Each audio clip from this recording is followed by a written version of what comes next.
So now we're going to look at last week in the metaverse, where we focused on all things NFTs, metaverses, and so on. So the first article we're looking at is Logan Paul and CryptoZoo hit with lawsuit as investors take action. Plaintiff Don Holland has filed a lawsuit against CryptoZoo and Logan Paul, alleging that the YouTube influencer's fraudulent venture executed a rug pull. So CryptoZoo and Logan Paul have been named as defendants in a newly filed class action lawsuit, which alleges they stole millions of dollars worth of purchasers' cryptocurrency via fraudulent venture. In a court filing, the District Court of Western District of Texas plaintiff Don Holland alleged that Paul and executives of CryptoZoo executed a rug pull by promising purchasers of NFTs exclusive access to crypto assets, among other benefits, but ultimately abandoned the project and kept the funds. As part of the defendant's NFT scheme, defendants marketed CZ NFTs to purchasers by falsely claiming that in exchange for transferring cryptocurrency to purchase the CZ NFT, purchasers would later receive benefits, including, among other things, rewards, exclusive access, and other cryptocurrency assets in the support of an online ecosystem to use the market's CZ NFTs. Unfortunately, this is not the last. It's not the first, nor will it be the last rug pull that you see by a superstar. Last year, we covered a similar type of news story with Kim Kardashian and her NFT project. And, there are several other superstars, unfortunately, and people in the limelight that come in. They promise all of these things for their NFTs. They don't deliver on them. They ultimately abandon the project, going on to the next shiny object, and leave all these people who purchased with nothing. So, again, I unfortunately think that this trend will continue. I think unless you find these different types of celebrities that really buy into Web3 and really want to drive home value to community, that we'll start to see the transition and the change of more legitimate celebrity-focused NFT projects come across the board. But unfortunately, you continue to see bad actors that come across. And sorry for all those who got involved in this one. Hopefully, you can find a way to get some of your money back. But it's a tough pill to swallow. No one likes getting rugged. Our next article looks at Facebook, and Facebook's parent company, Metaverse division, lost $13.7 billion in 2022. The social media giant reported losing $4.3 billion in the division in the fourth quarter alone, and it only had revenues of $727 million. Meta had one of its worst years of all time, and Mark Zuckerberg continues to double down, saying that this is the future. Meta platforms continue to lose massive amounts of money, and its fledgling Facebook Reality Labs (FRL) division, which comprises its augmented reality and virtual reality operations. There's a reason why you saw some historic job cuts at Meta, and it was because they were absolutely bleeding cash.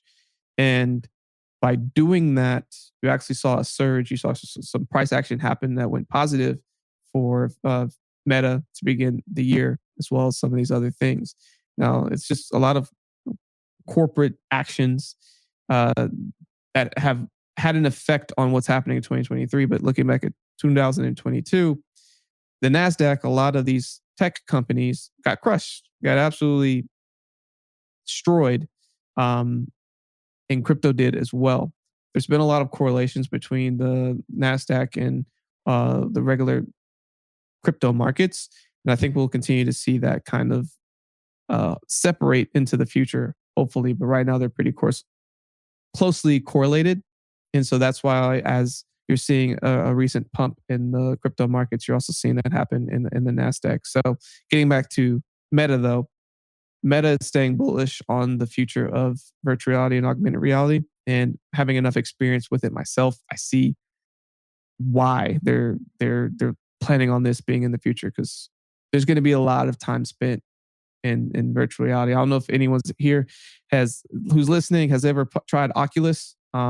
It's a really cool and unique experience, and the graphics look cool now. They're going to look even better. Like when you get the Oculus a PlayStation 5 type of graphics in an Oculus, people are going to just want to spend their time there. And uh, I think Zuckerberg sees that and is investing into seeing that future become a reality. So again, not surprised about the losses, but they're probably going to have a really big year. Whenever this finally turns the corner and people really pick this up, it's probably going to be one of the greatest business decisions made. And we'll see. We'll see if this position ages well. But I, for one, think that this is a really good call into the future. Next, we're going to look at NFTs getting physical with the world's first real store opened in Dubai. So NFT trend might have originated in the digital universe, but the growing popularity in real-world NFT organizations indicates that its future lies in the physical world. Numerous crowded crypto events across the globe in 2022 show that technology needs a physical and in-person interaction to expand, and NFTs are no exception. Given that the crypto industry perceives NFTs as the newest form of art, it's no surprise that the first attempts to bring them to the physical world involved art galleries. However, the potential of NFTs extends beyond artistic use, and industry is starting to realize that. Dubai, the pioneering crypto hub of the thriving Middle East and North African region, introduced a fresh take on non-fungible tokens and launched of 2 physical NFT shops located in the Mall of Emirates and an upcoming location at Dubai Mall. Both stores are creating an NFT, a FastX brand, feature new ways to interact with NFTs. I think it's really cool. You can go look at some different visuals of how they're putting this together. It's really unique. It looks really, really cool. I can't do justice by just describing this to you, but this would be worth a cool Google search and seeing how they're making this into a reality. And I agree that we're going to see more NFTs become more physical NFTs where you can like bring some of these assets into the physical world and be able to express it in various ways. So again, I don't think this is going to be in the end of seeing this trend. Our next story looks at Samsung. So Samsung is preparing its own metaverse hardware in partnership with Google and Qualcomm. Samsung, the Korean mobile company, revealed that it's joining the market of metaverse and VR headsets soon. The company announced that it's already working on what is called extended reality hardware, hinting at the production of a VR headset. So again, we just spoke on Facebook and how they're spending so much money on the metaverse. Samsung seeing that and they're like, yeah, we should probably get involved too. Let's not be late moving to this. So and again with metaverse, Meta, I brought up the Oculus. They bought Oculus from someone else for a couple $1 billion, and now it's worth a ton more. Samsung has been observing this and now is trying to make the move and trying to enter the metaverse by making some hardware with virtual reality glasses. So companies are seeing this trend go in this direction. It's all about how can you make the best hardware that people enjoy using, has good graphics, has good battery life, etc. And so enter Samsung. Samsung has now entered the chat and is trying to compete. So be on the lookout for them. They have some really cool stuff coming. And I know I'm going to be watching them more closely. Next, we're going to look at OpenSea, which released a suite of new tools for creative NFT drops. The new experience allows select creators to include multi-stage minting phases, allow list support, and personalized landing pages in their NFT releases. So the NFT marketplace OpenSea released the next phase of its drops feature.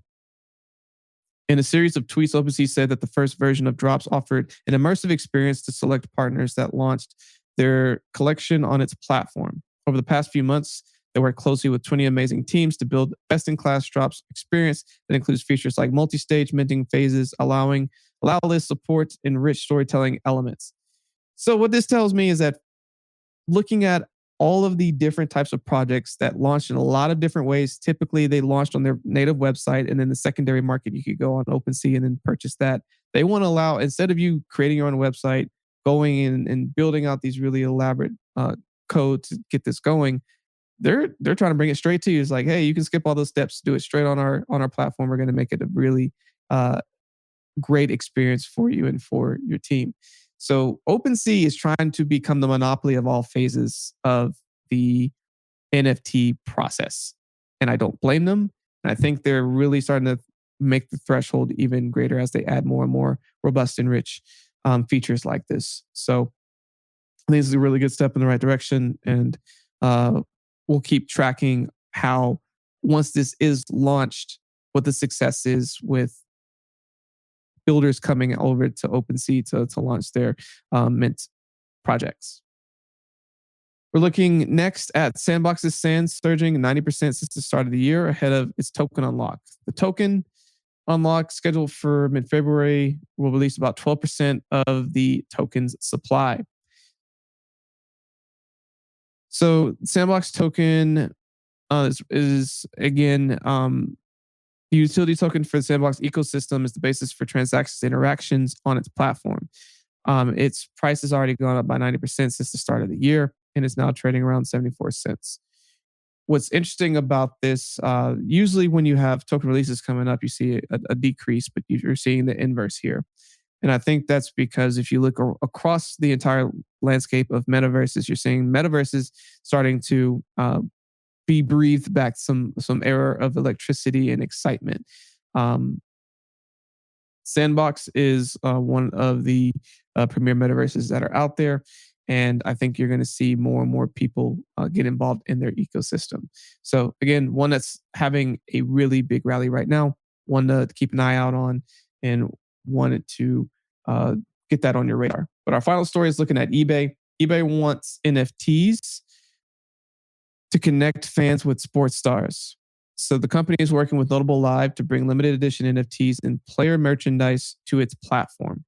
Interactive virtual events platform Notable Live is partnered with eBay to leverage NFTs for fan experiences with their favorite sports players, leagues, teams, and other initiatives. The partnerships will combine eBay's collectible marketplace with immersive experience facilitated by Notable Live and provide fans with a platform to connect with players. eBay's venture capital arm, eBay Ventures, previously led Notable Live Series A round, and the company said in a statement, the two businesses are currently executing a multi-year contract where Notable Live will be bringing limited edition NFTs and player merchandise to eBay. So again, eBay enters the chat. Right now, they're putting it out there as limited edition NFTs, but they also are starting to say digital collectibles.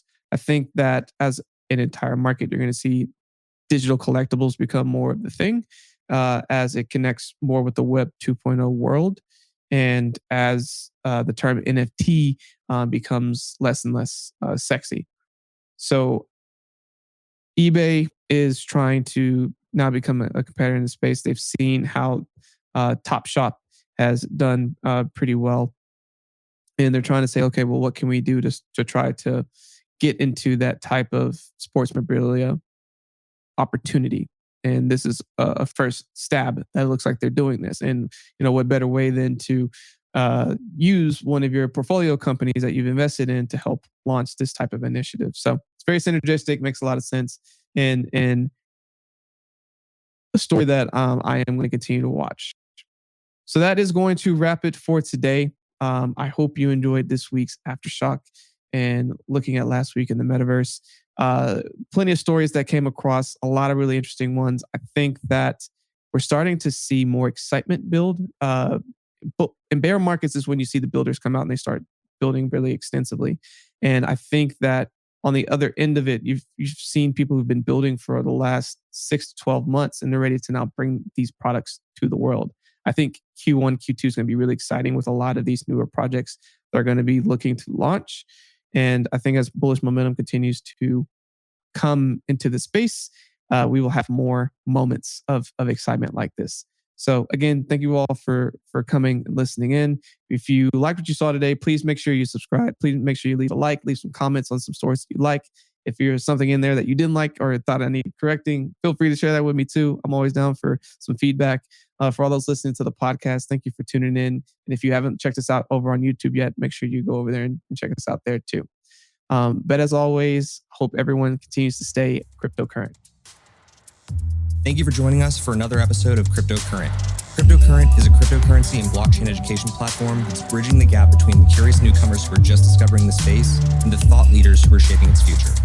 All opinions expressed by Richard Carthon, the Cryptocurrent team, and their guests on this show are exclusively their own opinions. This show and any other cryptocurrent production is exclusively for informational purposes.